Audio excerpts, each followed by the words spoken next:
because the students are going to be giving you the real deal of what's actually going on there.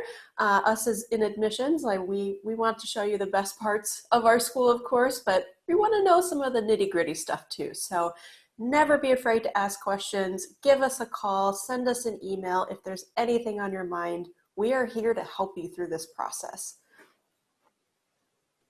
That's great. Thanks, Kate, for sharing that. And Angela, same question. What is the one big thing that you would hope for students and parents to know about this admissions process? Sure. Hi, everyone. I'm Angela Tammen. I'm the Director of Admissions from the University, Music Admissions from the University of Illinois. And I want everybody to know that this process is really about finding the best fit for you, not the best fit for, your friend or what the best fit was from another great musician you maybe heard of where they went. It's about finding what works for you, and what works for you might not work for somebody else. So the good news is there are a lot of good music schools. We're all very competitive with each other, and so that's made just a lot of outstanding programs out there. So you can't go wrong if you find the school that works for you. Awesome. Thanks, Angela. And Mary Lynn, same question. The one big thing you wish students and parents would know. Good morning. I'm the Assistant Director of the School of Music at Northern Illinois University, and I also coordinate the music education program there. It's a real honor to be with you. I have so much respect for EYSO and Dr. Sheppard, and I'm just thrilled to have this opportunity.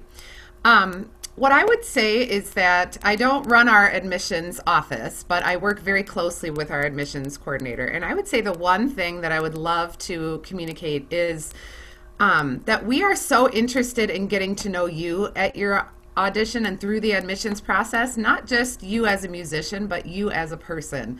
And so I would really consider this a great opportunity to, for example, when you write your essay or you come for your audition, it's a great opportunity to really show us all the different sides of you. We want to have you as a musician at our school, of course. We would be thrilled to have that. But even more than that, we're looking forward to having a relationship with you as a person and to having a relationship with you as our student. And then once you're our alum, representing our school in your in the larger world. So as you're preparing for that audition or preparing those admission essays and things like that, please think about showing us you as a well-rounded person, you as a well-rounded musician, and just as a person in general. That's great. Thanks all three of you for kind of giving us that big 30,000-foot view. So everybody, you can see in the chat, we sent our traditional college Q&A document. And this Q&A document is something that has been sort of handed down through EYSO through the years, updated and changed to reflect current times, including a little bit about, of course, auditioning and admissions process during COVID. We'll talk through that, and we can use that as sort of an outline for things. This document is for all of you. This document is something that I hope you can use, and that you can use it to sort of guide your thinking throughout the admissions process. It will not answer all of your questions, of course, but I hope what it does is it gives you some of the questions that you might not have even known that you wanted to ask, or points you down the road to start investigating these different possibilities. So you take that, print it, put it on your refrigerator, print out the other side too, and put it under your pillow, all of that good stuff. Use that to guide your questions when you're talking to different schools and while you're making these decisions. So as we jump in, I wanted to talk about the alphabet soup of possibilities that is the music world. Because you might, as you're investigating schools, come across this idea of, well, here you can get a Bachelor of Music degree, or a Bachelor of Science degree in music, or a Bachelor of Music Education degree, or a Bachelor of Science in Music Education degree, or a Bachelor of Arts with a focus in music degree, or a music performance degree. But how does that fit into these things? And so well, in fact, I'm just going to leave it at that and turn around and ask our wonderful admissions representatives to tackle that. Mary Lynn, would you take that one from the start? Sure. So each university and each college will do things slightly differently, as Dr. Sheppard said, but At my university, we have a Bachelor of Arts, which would allow you to participate in all of our ensembles, take applied lessons in your specific instrument studio. You would be able to take our music theory, ear training courses, music history, and then you would have a larger concentration of general education courses across the university. So a Bachelor of Arts will have that music focus, but also a good amount of general education. And that allows a lot of people to do a double major, for example, music and something else. We also have people who do our new music minor. If they want to major in something else but have a good concentration in the School of Music, you can minor in music. And then our main degree for undergraduates is our Bachelor of Music, and we have 3 different emphases for that. You can have a music education emphasis, and that's the program that I run, and so I would get to work with you in that. And then we have a Bachelor of Music in Performance, and many of our students double major in education and performance. And then we have a Bachelor of Music in Composition. So we do not offer a Bachelor of Science degree, and we do not offer a Bachelor of Music Education. So there are slight distinctions there. Basically, what you're looking for is a program that you feel really comfortable with in terms of the faculty that you meet, that you like the mix of classes that are being offered, and that gives you some flexibility to pursue things outside of what's specifically required. Because of course, as learners and as musicians, we always have a lot of different interests, and it's wonderful if you can pursue that art class that you always have wanted to take, or that extra history class, or political science class, or whatever of your other interests that maybe aren't on the required list of courses, but that you could have that opportunity to add in. So that's what I would say, is that a Bachelor of Arts at one school could be what they're offering their music education degree under. My undergraduate music ed degree was a Bachelor of Arts, because at my university, Luther College, that's what we offered that program under. And then this is true in graduate school too. You could have a doctorate of musical arts, or you could have a PhD, and both are doctorates in music. And so, Marilyn, just to kind of put a really fine point on it, I'll ask what for us who are out there might sound like a kind of a crazy question, but I know when I was looking into what school to go to, I had no idea what the answer was. Can you teach at a school the same way with a Bachelor of Science in music education if you have a Bachelor of Music in Education or a Bachelor of Arts in Music Education? Are they functionally the same when you get out into the world? Well, what I would say is I don't want to answer for every program in every state of the United States, but in Illinois, as long as you have an undergraduate degree in an approved teacher preparation program, that would qualify you to apply for an Illinois K-12 music license. And if you can pass the proficiencies and things required to earn an Illinois teaching license, then it doesn't matter if you have a Bachelor of Arts, a Bachelor of Music, a Bachelor of Music Ed, a Bachelor of Science in Music Education, as long as it's considered an approved teacher preparation program by the Illinois State Board of Education, and you pass all the requirements for an Illinois teaching license, then yes. Awesome. Thank you. That can be confusing trying to figure out which one is which. So the real trick is to see and say, is this approved for me to be licensed as a music educator afterwards, regardless of whether it's a Bachelor of Science, Bachelor of Arts, Bachelor of Music Education? Great. Thank you. And then Kate, another question sort of in this confusing world of nomenclature. University, college, conservatory, School of Music, Department of Music. Huh? Yeah, I actually get this question quite often because I feel like in the past, traditionally these terms had different meanings. So conservatory style was traditionally you're only doing music and nothing else. You'll be in the practice room, you'll be performing at a really high level, and that's what you do. And the university or school of music was maybe a little bit more mixed of music classes and academic classes, and a department of music was even more so. But nowadays, there's so many differences in that, kind of just depending from school to school. So Lawrence has a conservatory of music. I'm the director of conservatory admissions. I attended the conservatory, but we're also nestled in a liberal arts college. So our students are focusing on music at a very high level, but they're also going to be required to be in other college classes, maybe double majoring or doing our dual degree program where they're majoring in music and neuroscience or biology or something like that. So that traditional conservatory term doesn't quite fit Lawrence. And I can say the same about some other schools who have that conservatory title, but do have a much larger mix of academic classes and conservatory classes. So I would say more so the name of the school, the title of the school is just semantics now. It's whatever we're called from 100 years ago. The more important thing to be looking at is it a good fit for you? Do you like the teacher you might be studying with? Do you like the town that the college is in? Do you like the classes that you'll have to take? You won't like all the classes, but I mean, do you like most of the classes that you're going to have to take? Is it going to help set you up for success after you graduate? So, and you can get that at any sort of school, whether that's a school of music or a conservatory or a university with a department of music. So I wouldn't focus too much on those terms of conservatory or school of music because they just mean so different. They mean such different things nowadays. So that's kind of how I would answer that. Great, thanks, Kate. And I'll add just a little bit on top of that as well. There are some schools that are really dedicated sort of in the conservatory sense that might be, and this is usually when we're starting to talk about sort of the Juilliard and the Peabody and the New England Conservatory.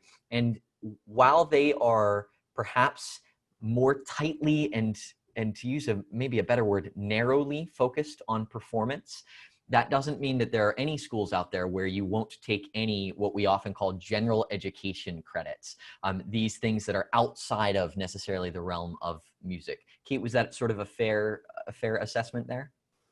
Yeah, I would say so. And of course, as you do your research, there will be schools that focus a lot more on performance and music theory and all the stuff that goes along with being a musician.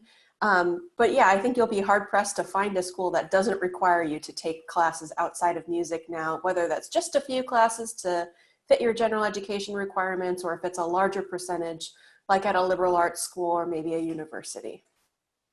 Great, thanks. And then Angela, a big question for you.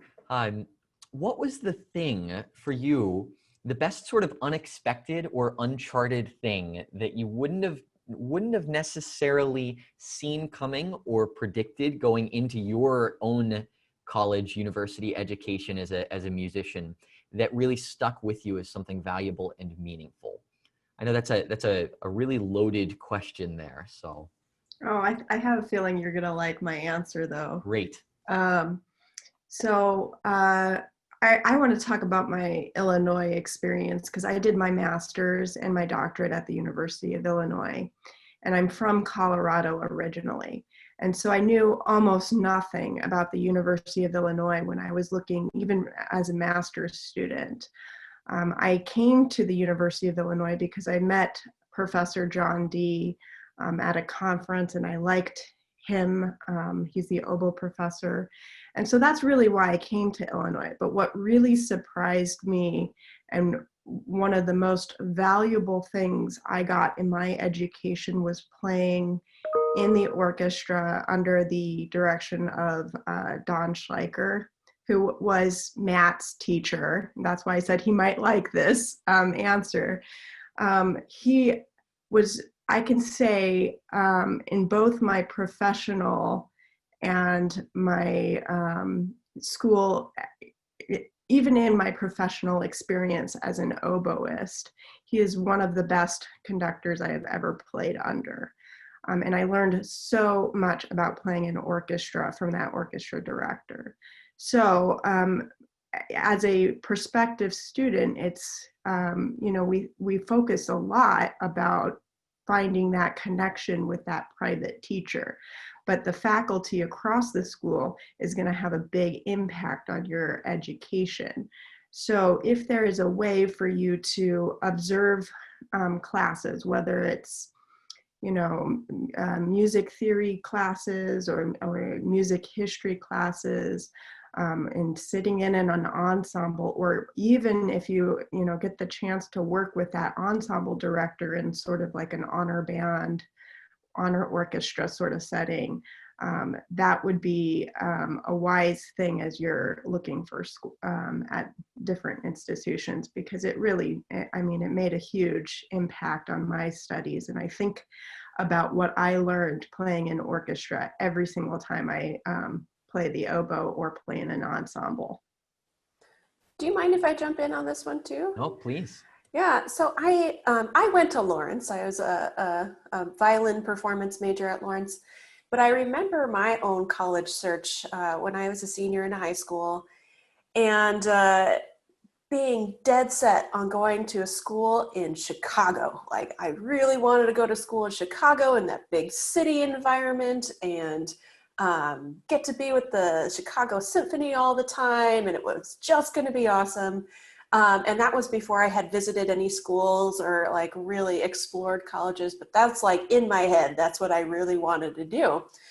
And then took a couple trips down to Chicago and started visiting some schools and being like, wow, this is really overwhelming. For me personally, I was just like, the school is so big and the city is so big, and I feel like this is so competitive. And like, that wasn't the feeling I was expecting to get.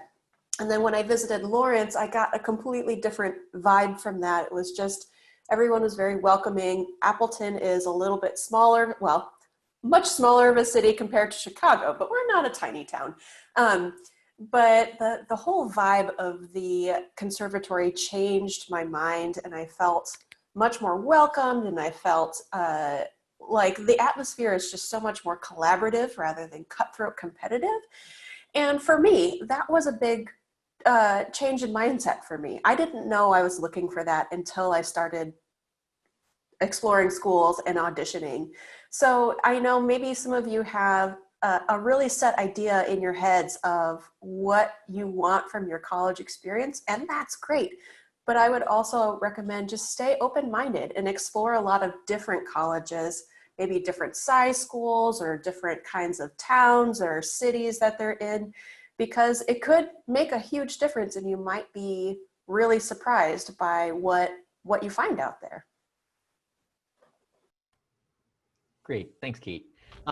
And Mary Lynn, since we've kind of had a chance to ask this question similarly across all three, same idea. Was there a big thing, a big unexpected moment that you had in your education that sort of helped refine or define the way that you look at it now? Yes, I was just going to give a shout out to Kate on her answer, because I had a really similar experience as a high school student. I auditioned at a number of places, and I was accepted at all of the places I auditioned, which I did not expect. And so then I really was having to think about, like, wow, there's so many differences in different schools. Like, how do I determine what type of school do I want to go to? And originally, I definitely wanted to be in a big school in a big area. In my mind, it was going to be more culturally diverse, and I was going to have an opportunity to do more things both in and out of school if I chose a really big area or a big city. So that was kind of my original thinking. But ultimately, what happened was, as I visited different schools and met faculty and walked around campus, when I went to the school I ended up choosing, Luther College, it was like the opposite of everything I thought I was going to pick. It was a small school in a very small town in Iowa. But I got to the campus and I just felt like I was home. I don't know, there was some feeling I got when I stepped on campus there that I just knew in my heart that was where I should go. And so if you can be open-minded, I think that's the absolute best way to be, because what you think something's going to be isn't always that way. And if you kind of listen to your heart and listen to your head, I think it will guide you to the place that you're supposed to be.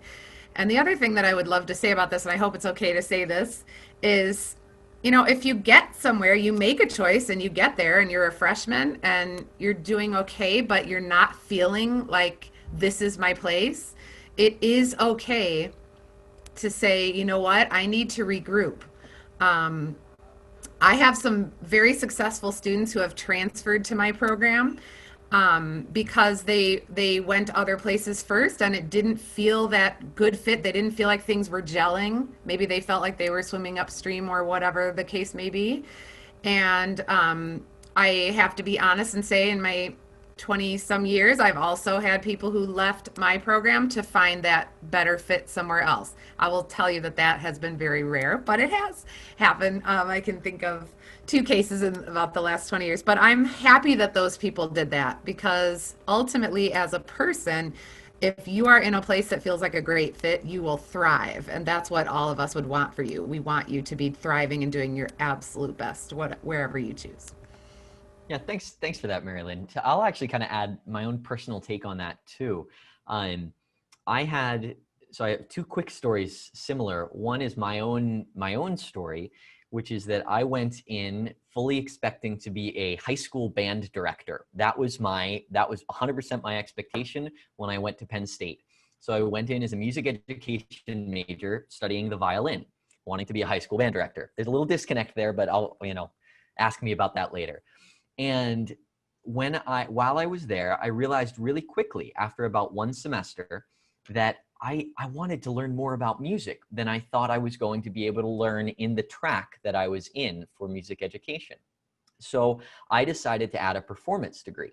And in adding that performance degree, it completely opened my world to new possibilities. And while doing that and the music ed track, I realized I stepped on the podium and did sort of my basic music education conductor training and realized that for me, that was where I wanted to be. In that perfect blend of sort of teaching and performing was where I felt was the best fit. And that only happened because I really stayed open to that possibility of change, even in the first year, in the first semester. And then the second quick story is that of actually my wife, who's a professional violinist. And she had a really similar experience. She went to one school for her first year and it was a good fit, but she wanted a slightly different fit and transferred somewhere else that was a great fit for her in the second year. So it is a thing, as much as we often set it up to be the single most important decision that you can never take back and oh my gosh, you've got to get this right. It's an important decision, but keep those possibilities in mind too. Great.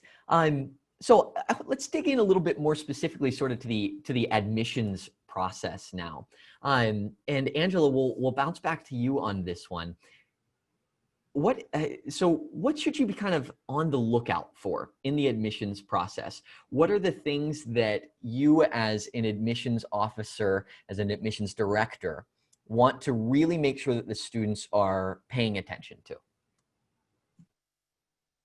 Thanks, Matt. Yeah, I think it's going to vary based off of we talked at the beginning about the type of school, and that's going to be a big difference in how you prepare. So I can't speak for every school, but at Illinois, the grades and your academic background matter as much as your audition does.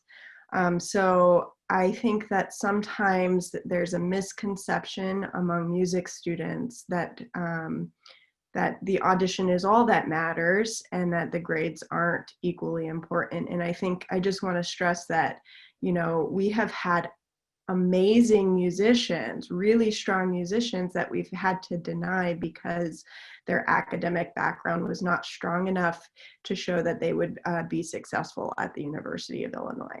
So I think that it comes down to doing your research into the programs that you're looking to apply to and making sure that you're preparing not just your audition, because I know everybody's doing that. If you're playing an Elgin Youth Symphony, you're doing what you need to do on the musical side of things.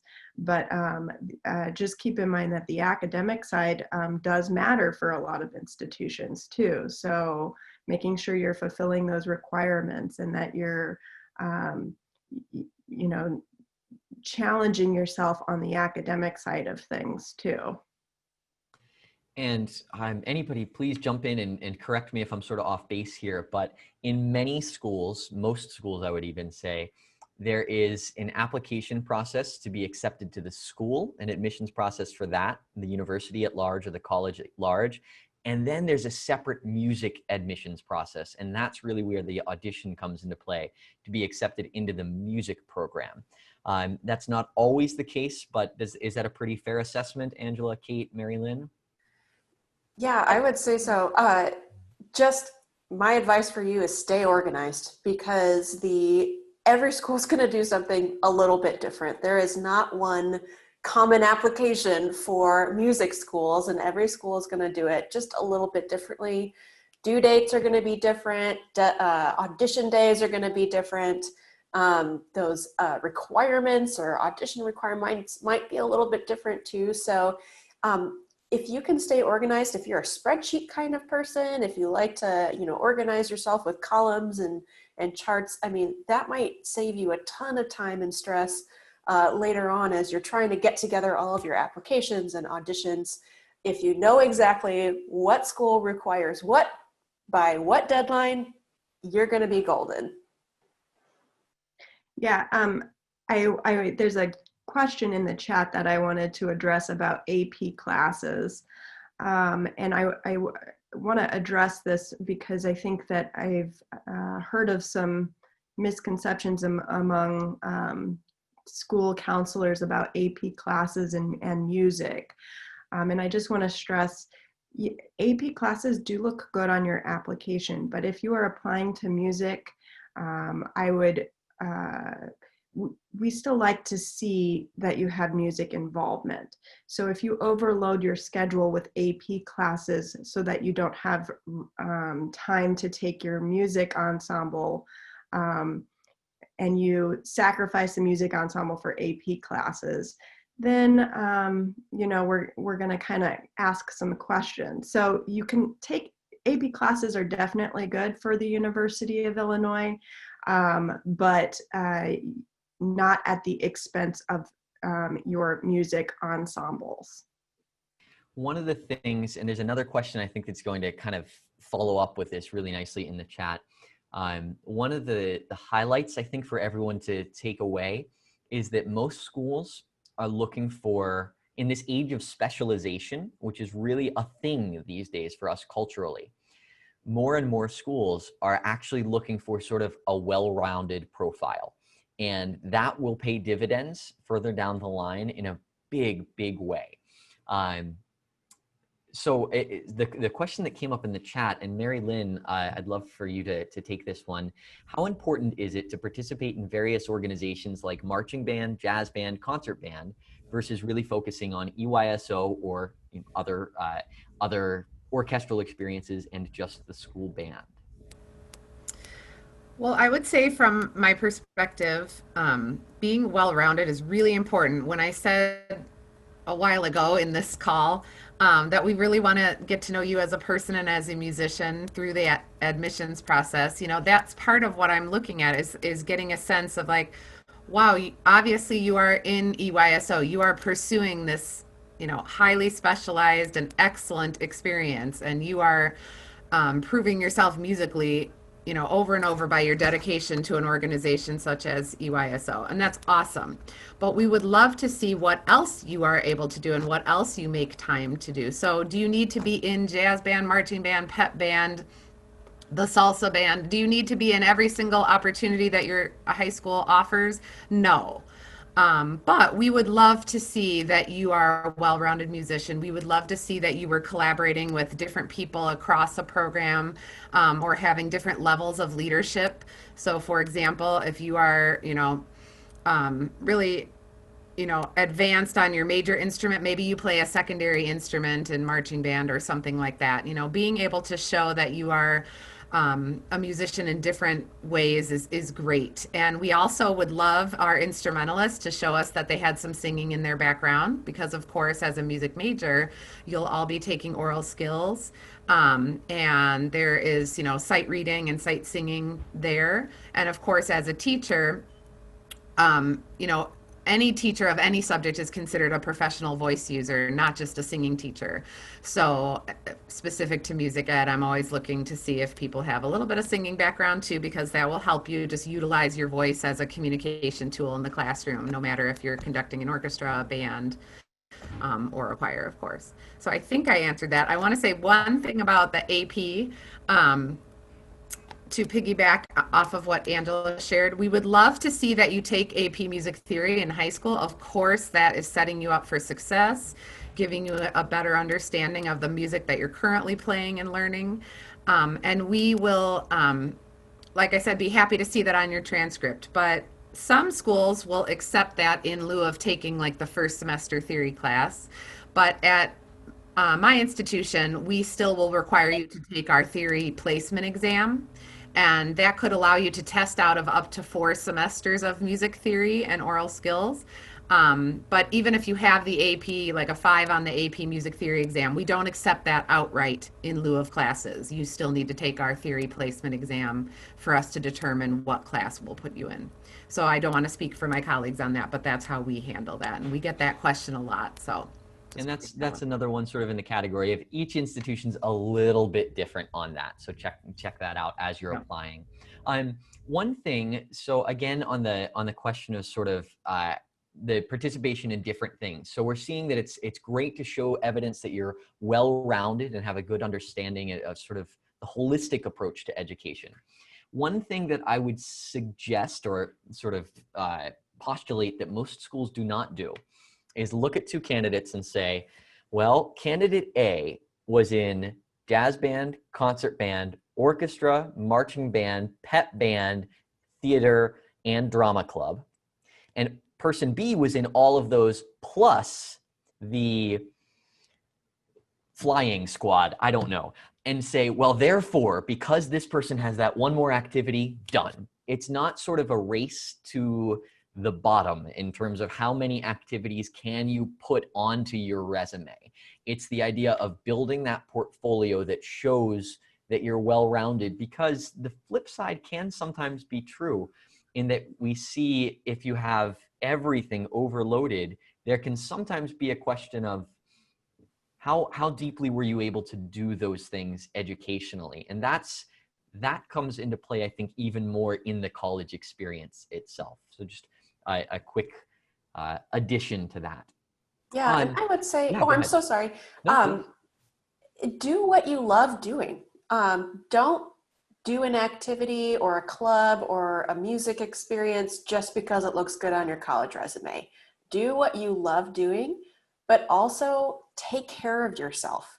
And that's a big thing. It's a big difference from going from high school to college, is that in college, your time is not going to be as prescribed for you as it is in college. You might have 2 classes a day and then maybe a rehearsal in the evening, but then the rest of your time is yours. So if you know how to balance your time, if you know how to take care of yourself and say, you know what, I don't actually need to be in that 10th quartet. Like, I have 9 other quartets. I think 9 is okay. You know, it's okay to say no to some stuff. Because you need to be able to take care of your mental health and your physical health, especially if you're an instrumentalist. I mean, we're athletes of the small muscles here, and you want to be able to preserve your physical health and mental health for the long term. And so it's great that you're involved in a lot of different things in high school, but also show the college that you know how to balance your time and that you know how to ask for help when you need it. And that you can really say, I need to prioritize myself and my own health as well, so I can do the best that I can in college. Yeah, thanks for that. So I think it's time for us to pivot and recognize the fact that everyone has said what is one of the most important things to do is to go visit your potential schools. And how do we do that this year in a COVID year when things are a little bit up in the air? So Angela, would you be willing to kick that off? How can, I think the question in the chat very specifically was,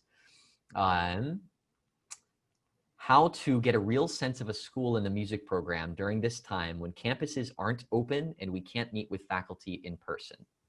Sure, and that's the case at Illinois. We aren't, at least we haven't had any announcements about the spring semester, but at this point we aren't having any in-person visits. So we only have our virtual events. The campus and the school is working on really making some nice videos of the campus itself.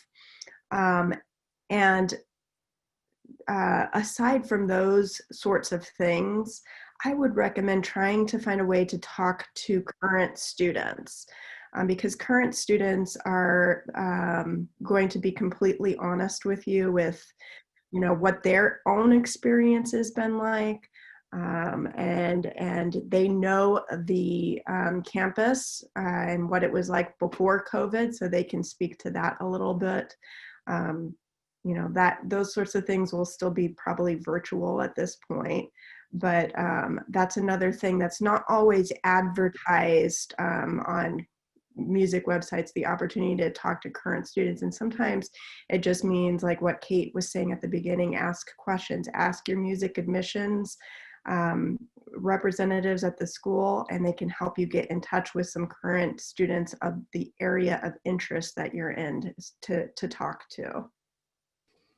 Yeah, and I'll add to that sort of a new special EYSO announcement for all of you on the call. One of the things that we're doing this year, and we haven't announced it yet, so you're all the first people who get to know, is we're setting up a new alumni mentoring program in which any previous members of EYSO who have graduated and headed off into the wider world, those who are interested and available will be a person who is available for you as someone sort of a year or two behind them to talk to, who's had the same experience as you have through EYSO and is now off maybe at a school that you're looking at, or has is studying in a degree program that you might want to look at. That way you'll have that chance. We'll try to make those connections too. Certainly each of the schools that you'll look at, they'll want to put you in touch with current students because they're all proud of what they're doing. So why wouldn't they want to? Another question that came up in the chat, and Mary Lynn, if you'd be so kind as to take this one, it is saying, are freshman applicant homeschool students equally assessed as normal? And I see, Mary Lynn, you already answered that in the question. So there in the chat, that'll teach me to not read ahead. Oh, that's okay. I just want to say that, Luke, I'm so glad you asked that because some of my top students have actually been homeschooled students, and they were very involved in their community or their church or other things. They had a really great resume, even if it was different than a student who went through a public or a private school. So yeah, it's not considered a deficit whatsoever. And just put yourself forward, and we look at each individual person. So, I'm sure that I speak for my colleagues here too, that we would welcome you to apply and we would consider it value added, and you just bring your own experiences to it. Great. So can I add one thing on the campus visit idea? Sure, go ahead. Okay. So many of us, and I'm sure my colleagues here are doing it too, we're doing virtual open houses, and those can be, it's about an hour commitment. Mostly this fall, you can just jump on any of our websites and find information about those. So I'm sure that that's true across the country, that different schools are doing virtual open houses. Remember that the School of Music has website content and links and things for you to look at. All of us have all of our admissions materials on our websites, what music you need to prepare, what etudes or sight reading or other information that's there. So all of that is on all of our websites. But I would also say that just getting a feel for the campus, we are not having in-person formal student visits, but nothing prevents you from being on our campus on the weekend, walking around. Nothing prevents you from going to lunch in the town of the school and driving through the campus. Nothing prevents you from visiting. We just don't hold specific normal regular student visits right now, but there are ways, you know, that you can explore our campuses, I'm sure. The other thing that I would say about that is I really recommend that you request to take a sample lesson with the applied instructors in your area. You know, we regularly do that. Our professors will give a lesson over Zoom or another platform, and you can just get a sense of what it would be like to work with them as their student. And that is a great thing to do before your audition. Many of you have probably already scheduled that, but if you haven't, I think that is one of the single best things that you can do to prepare for the audition at a specific school is to take a lesson on your audition materials with a teacher that you might be studying with. Because of course they're also going to be in on your audition. Yeah, thank you. So next question, Kate, if you can take this. We've talked a lot now about about how to approach this as a music major and what you need to be focused on and how much does the audition weigh and all of that. There are plenty of people in EYSO and in the wider world who are great musicians who love playing their instruments and who do not want to be music majors and who do not necessarily want to make a career out of music. Could you talk a little bit about what kind of opportunities there are at your school and sort of more generally as well for people who they already know they don't want to be music majors, but they love to keep playing and being involved in music? Yes, we see this a lot at Lawrence, actually. You know, those who don't want to go through the rigors of being a performance major or music education major, but music's been such a big part of their lives, and it's just, you just can't give it up, right? It's just not like you're quitting cold turkey. So at Lawrence, the conservatory is open to everybody, whether you're a music major or not. We want you in our ensembles. We want you in chamber groups. We want you in those other sorts of world music ensembles or clubs or student-run ensembles. So at the beginning of the year, all of the ensembles hold open auditions to anybody who wants to come and try out. And usually over the summer online, those excerpts are posted on our website so you can prepare an audition ahead of time. You can also make your own quartet or quintet. All of our chamber ensembles are basically organized by the students, and then they're coached by faculty members once a week. There is opportunities for you to take private lessons if you'd like to carry on your music study at a very high level. We offer something called the Ensemble Award for non-music majors. So basically you would do an audition for the Ensemble Award in your senior year. And if you get the Ensemble Award, you would get free private lessons as long as you were participating in one of the large ensembles. So you would have that all 4 years, and you could take terms off here and there.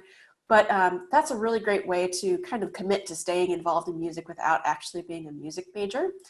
And then there are opportunities for you to join like completely new ensembles. So if you want to try out a world music tradition that you've never heard of before, do it. It's awesome. We are really proud of our Balinese gamelan, which is a tradition from Indonesia. There's no sheet music. All of the music's taught by ear, and so you don't even have to know how to read music to join that. And then no one's played the gamelan before, so everyone's kind of starting on an even playing field there. I was fortunate to play gamelan quite intensely at Lawrence when I was a student, and I'm actually continuing lessons. I have a lesson later today.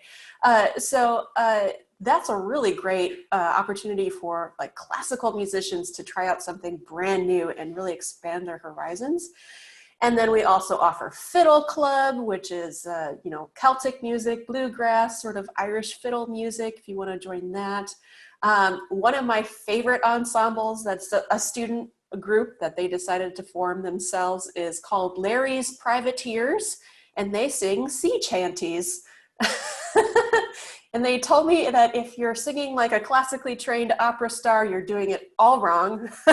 And so they sing and they have fun together, which is just, I heard that. I'm like, that's the most Lawrence thing I've ever heard.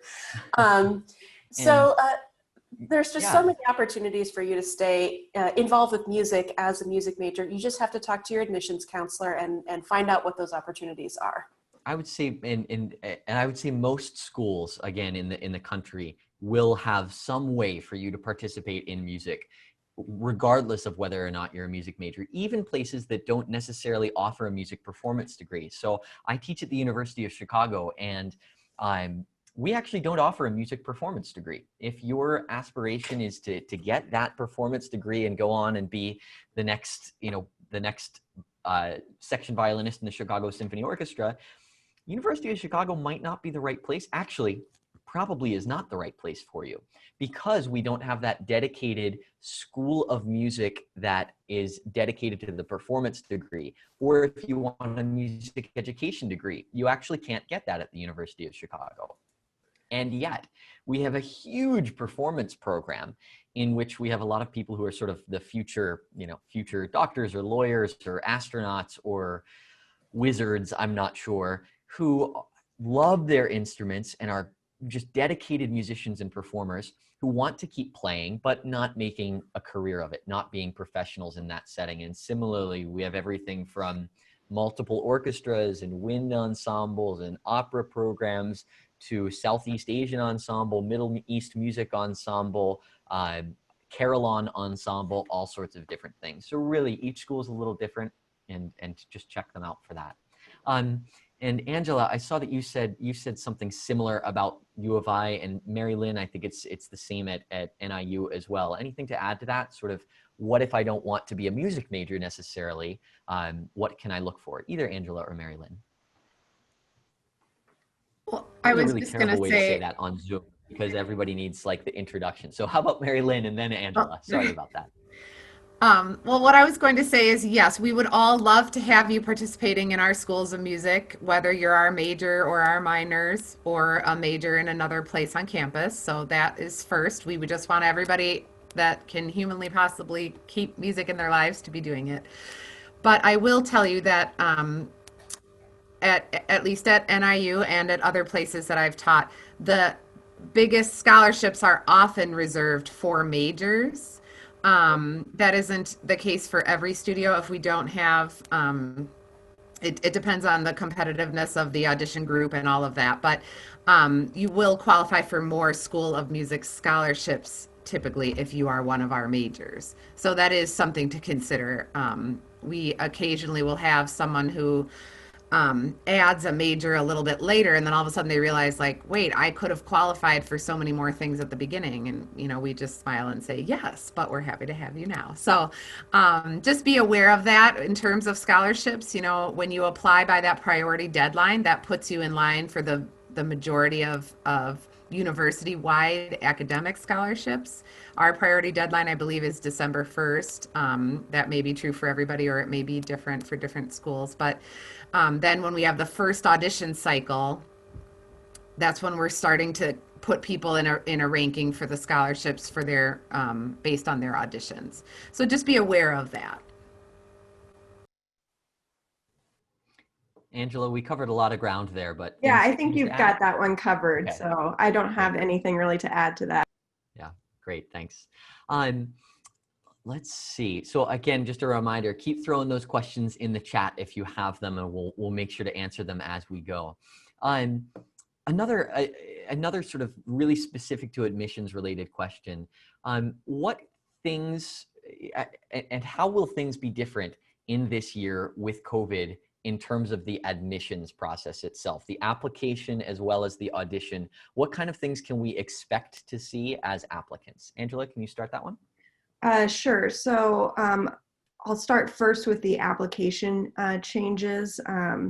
So if you're a senior applying this year, this is true of a lot of schools. I've been hearing this from a lot of prospective students that I've been talking to. So and it's true for Illinois.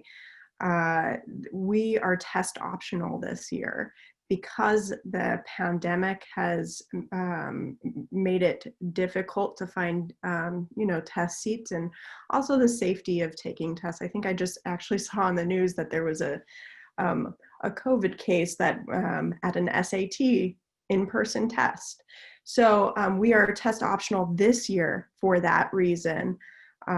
We don't know about the future, if you're a junior listening to this, if we will remain test optional. And the important thing about test optional is you can, if you have a test score, you can opt to report that test score.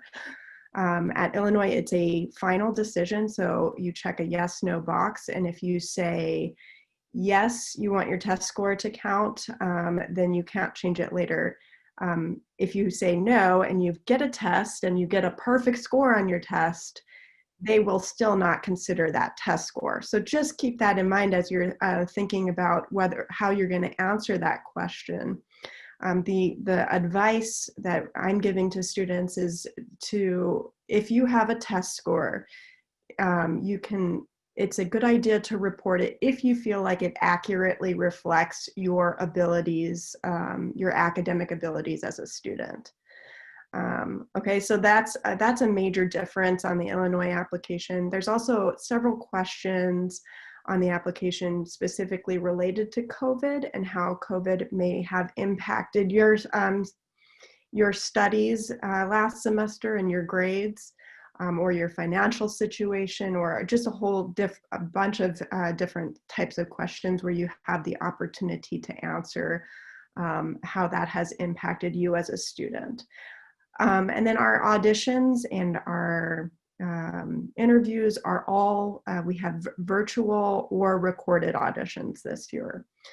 So if a student decides for most areas, I think actually for all areas, you can choose to submit a recorded audition. And if you submit a recorded audition, we will follow up with a virtual interview, or you could also opt to do a virtual audition. And all of those will be done over Zoom. So that's one of the big differences. And what I'm telling students who may be worried about recorded auditions or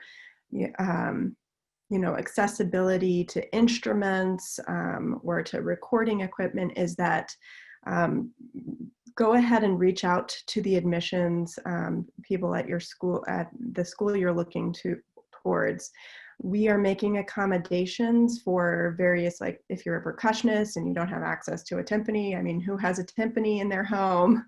We're going to, work with you to modify those audition requirements so that you can still complete an audition and showcase what you are able to showcase. Likewise, for recordings, some students have expensive recording equipment and access to that, and others don't. We are not listening to the quality of the recording, we're listening to the talent level. And so I'm stressing that to the faculty and to the students that to do your best and to control what you can, but we understand that you can't control everything. So those are just kind of the tidbits that I have from Illinois as far as how the process, the actual application and audition process will be different here at Illinois. Great, thanks, Angela. And Kate, if you want to share a little bit about that too, as we're kind of nearing the end, and also if you have thoughts on the follow-up question in the chat about how does this test optional policy, how might it affect evaluating students? I know Zyle, that's a tricky question because my guess is the best answer is it's a little different at each school, and it's hard to put a pin on exactly what it is, but Kate, if you have the answers, we'd love to hear them. Well, I'll actually defer that last question to one of my colleagues because Lawrence has been test optional for about 15 years now. So the testing has never been weighted very heavily for us. More so what we're looking for is that you've been challenging yourself in high school with those honors and AP classes as they're available to you, the overall quality of your application and the quality of your essay too, because we're looking for a well-crafted essay to kind of show that you're ready to take on a Lawrence curriculum that's very writing heavy. And we know like everyone's been impacted by COVID. Everyone had to suddenly go online during their spring semester or spring term, including a lot of colleges. We know it sucks. And many of you are still in an online situation or a hybrid situation, whatever, it might not be ideal for you. So as we're looking over college applications, we're going to allow for more grace in the application process. We're working out ways to sort of evaluate if your school went from letter grading to pass-fail status, what that might look like for you in your application. Definitely take the opportunity to answer those questions that are asked on the applications about how COVID has affected you. I mean, I know for some students, working from home is not an ideal situation for you. Maybe you have a lot of siblings or a lot of disruptions at home or not a stable internet connection. So let us know about that. And we're going to take a deep dive into your application and really look at you as a human being and not an academic machine. So take the opportunity again to reach out to your admissions counselor. Ask those questions. If you're not sure what to put on your application or how you should sort of reflect your academic capabilities, talk to your admissions counselor. We're going to help you out with that. We know this is new territory for everybody and nobody's gone through this before. So we're all kind of figuring it out together, but we're definitely going to show a lot more grace in this process because it's just not fun for anybody. So like I said, I'll defer to my colleagues about how you evaluate without test scores. Yeah, thanks, Kate. So we're actually nearing the end of our hour, right up against the end of our hour together. So I'll ask anybody who's on the call, if you have any remaining questions and you haven't been able to put them in the chat, just go ahead and unmute yourself. We'll just kind of pause in terms of talking for about 20 seconds and let you unmute yourself and jump in if you have those questions. During that 20-second pause, Angela, Kate, and Mary Lynn, if you'd be willing to put some contact information for yourself or for the right person at your school in the chat, that would be just great. And now I'm really going to pause for those 20 seconds and see if anybody has any final questions.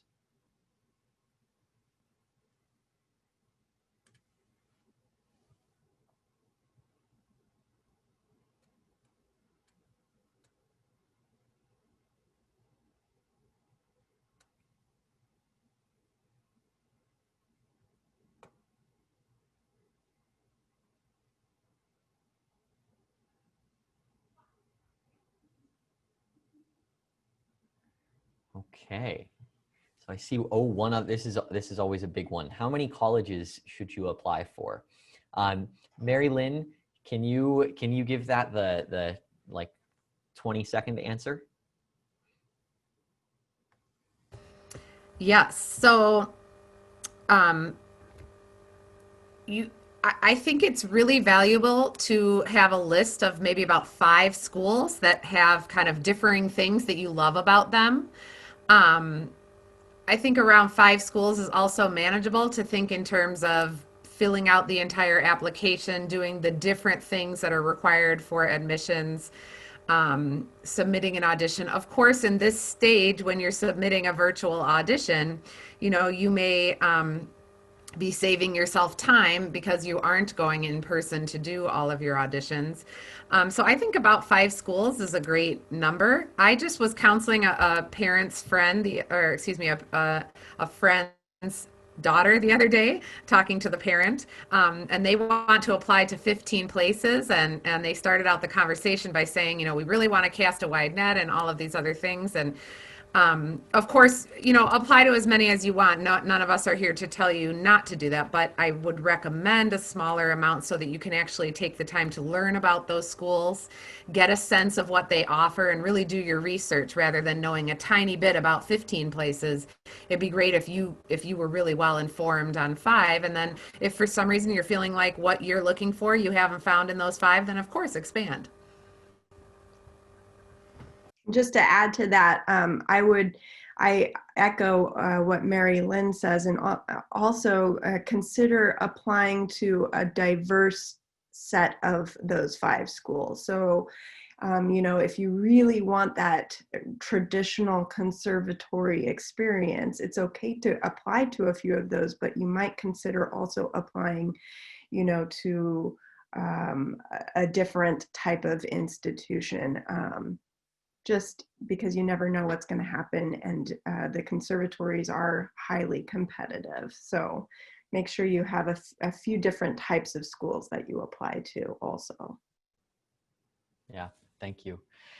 I think that my personal takeaway from all of this is sort of summarized as such. Thing number one is balance, both in terms of the application that you're presenting and in terms of the applications that you are submitting, being balanced in what you're doing there. That would certainly be, that would certainly be the first thing. And then the second thing that was a real big takeaway for me is be organized. Balance and be organized and do your research. So thank you so much to our three wonderful admissions representatives. I can't see anybody else on the call, but I'll give you a round of applause. And I know that all 20 of them are clapping along with us. So thanks all three of you. Thanks all of you for being here this morning and joining us. If you are unsure and need to go back and rewatch the whole thing, we're going to post this up on the website as well. So feel free to share widely. Thanks again, everybody, for joining you, and good luck. EYSOers, I'll see you tomorrow. Good luck, everyone. Bye, everybody. Thank you so much.